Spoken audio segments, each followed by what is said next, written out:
Bonjour, bonjour. J'espère que vous allez bien, que vous êtes prêtes. On va continuer, commencer notre album Atelier des Arts de Stamperia. Donc, on va prendre notre premier bloc. Je vous rappelle qu'ils font 48 sur 15 et demi et que sur le côté 48, on plie à 23 et à 46 et qu'il nous reste la petite languette de 2 cm pour pouvoir la fermer. Et on arrive à avoir un bloc enveloppe comme ça. Alors, sur ce bloc, on va avoir 4 morceaux à coller. Des petits rabats. Alors, on va commencer par celui du haut qu'on va coller directement sur le bloc tout en haut comme ceci.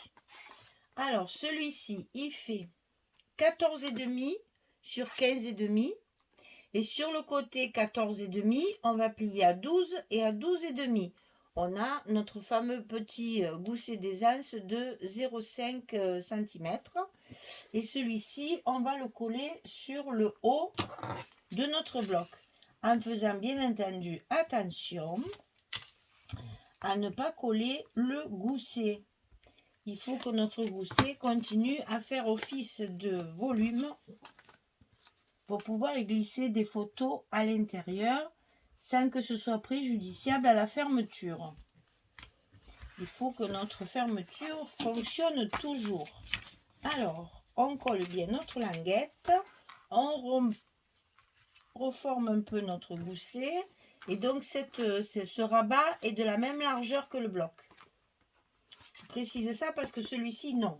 Ici, on va en mettre un en bas qui va s'ouvrir évidemment sur le bas. Donc celui-ci, il fait 19 cm sur 14,5. 19 sur 14,5. Et donc sur le côté 19, on va plier à 16,5 et à 17 pour avoir nos 2 cm ici qui vont rester pour le coller. Et donc on a également notre petit gousset de 1,5 cm. Donc sur le côté 19, 16,5, 17 et ceci on va le coller ici en bas. Il est un petit peu plus étroit que notre bloc puisque notre bloc est à 15,5. On a un demi-centimètre à laisser de chaque côté pour le centrer par rapport à l'autre. On va faire ça. Donc, je colle.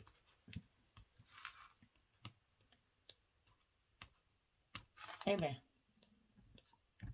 Bon, d'accord. Eh bien, on va partir d'en bas. Voilà. C'est pas grave, ça revient au même. Et donc, ici, on va le coller à un demi-centimètre du bord pour le centrer sur notre bloc. Et quand il est collé, on passe toujours un petit coup de plioir, on reforme bien notre gousset et ça vous donne ceci. Voilà.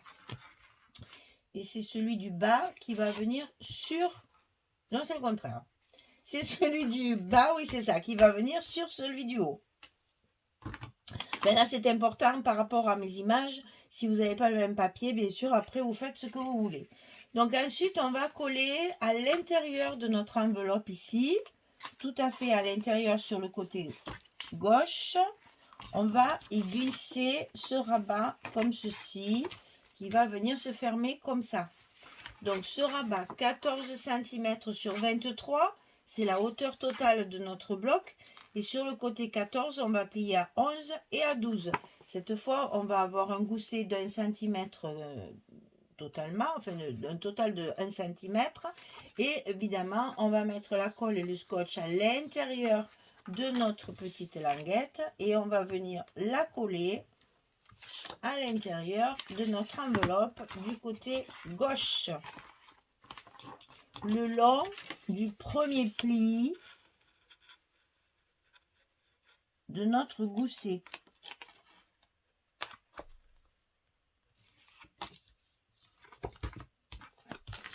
Comme ceci.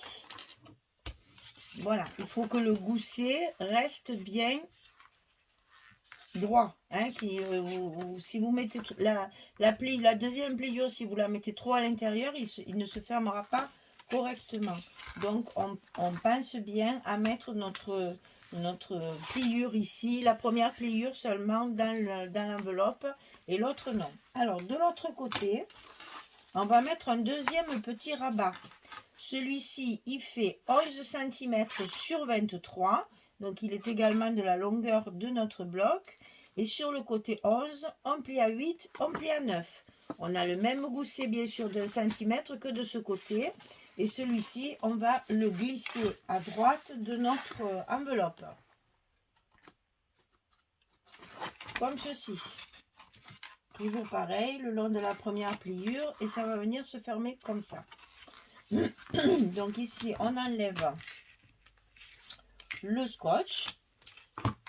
Ou on met la colle si on utilise de la colle. On le glisse à l'intérieur de l'enveloppe le long de la première pliure. Ah, on a glissé, voilà. Et donc on le colle à l'intérieur comme ceci pour la fermeture. Et ensuite, on va avoir à mettre nos petits aimants pour fermer tout ça. Alors, j'ai positionné bien sûr les aimants d'un côté et je vais coller les aimants de l'autre côté. Pour celles qui savent faire, vous passez rapidement. C'est toujours pareil. Pour les autres, vous regardez, c'est toujours instructif. On met son scotch à l'envers. On pose les mains dessus. Sur l'autre, ça se fait tout seul. Et quand on a fait ça, on referme notre porte correctement pour que ce soit bien en face. Et quand on a fait ça, on appuie sur nos scotch et la magie opère. On a nos scotch qui sont collés de l'autre côté à la bonne distance. Et on n'oublie pas de passer un petit coup de plioir pour que le scotch adhère bien. Et paf, on entend ça. Donc moi j'en mets toujours 3 quand il y a des grosses longueurs pour être sûr, parce qu'après il y a l'épaisseur du papier, l'épaisseur des photos, etc. Je mets toujours 3 aimants pour que ça ferme bien. Donc nous allons avoir comme ceci un bloc qui s'ouvre comme ça. Voilà, allez, je colle mes papiers, comme ça vous allez voir où j'ai mis les espaces photos et je reviens vers vous quand c'est terminé. À tout de suite. Voilà, j'ai terminé la première page, donc premier bloc et première page. Donc vous voyez, il y a des grandes images sur le papier, donc c'est pour ça que j'ai utilisé ce format-là, pour pouvoir conserver ces images. Je vous rappelle que je travaille toujours à partir du papier et que c'est le papier qui me commande la structure. Voilà, moi je marche à l'envers de certaines scrapeuses qui, elles, d'abord fabriquent leur structure et qui après collent les papiers.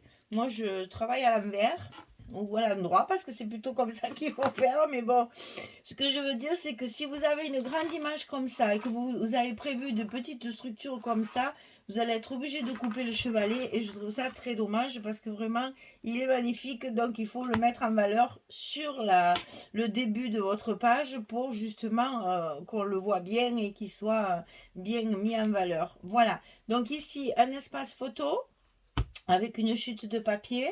Ici un petit espace journaling parce que je pense que je vais mettre un petit stop avec un tag ici pour pouvoir mettre du journaling. Ici, les cadres de l'artiste. Ça s'ouvre comme ceci. Un petit espace photo avec une chute de papier. Ici, cette fenêtre qui donne sur un jardin avec un joli rideau en dentelle avec sur l'étagère des petites bouteilles de verre. C'est vraiment très joli, c'est vintage. Là on se sent en cocooning là. Et là ici en bas un espace photo avec des chutes de papier. Donc sur chaque page il y a 2 feuilles 30-30 et je n'ai utilisé que 2 feuilles 30-30 par page. Avec 2 collections, il y en a assez.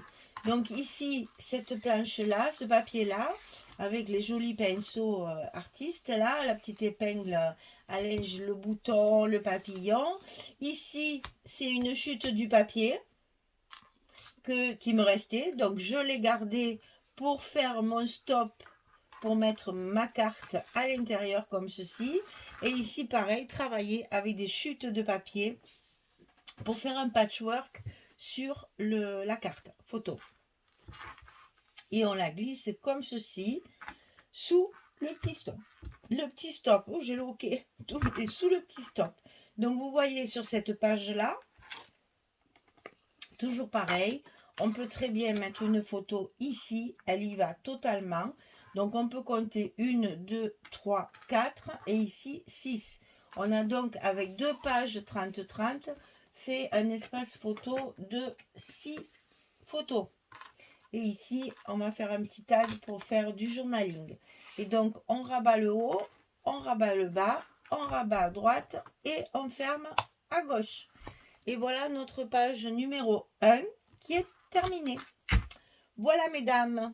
J'espère que ce petit projet va vous plaire. Hein. Comme d'habitude, j'essaye de faire plaisir à tout le monde.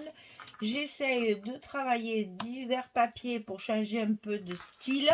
Et puis aussi essayer de trouver des formes et des formats différents d'albums pour contenter tout le monde. Merci beaucoup de me suivre. Je vous dis à très très bientôt pour la suite de cet album Atelier des Arts de Stamperia. Au revoir tout le monde.